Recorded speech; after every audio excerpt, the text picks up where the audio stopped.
शेरू घरात रात्री मोबाईल बघत बेडवर लोळत असतो. बाहेर खूप पाऊस पडत असतो. तेवढ्यात बेल वाजते.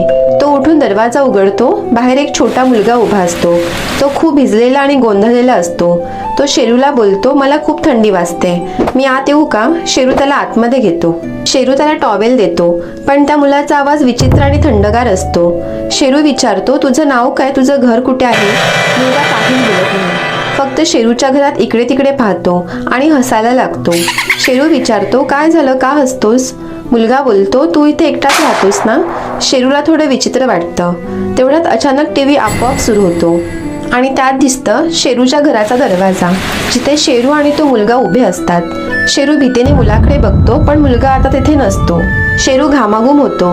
तो परत दरवाजा उघडून बघतो तर तोच मुलगा बाहेर उभा असतो, तसाच भिजलेला. शेरू मागे वळून बघतो तर आत असलेल्या मुलाचे डोळे लाल झालेले असतात आणि तो हळूहळू हवेत गायब होतो. शेरू खूप घाबरतो. शेरू दरवाजाकडे पाहतो. आता बाहेर असलेला मुलगाही गायब असतो. शेरू हादरलेला असतो.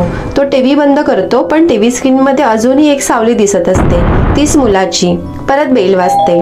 नेक्स्ट पार्टसाठी शेरूची दुनियाला लाईक, शेअर, सबस्क्राईब करा.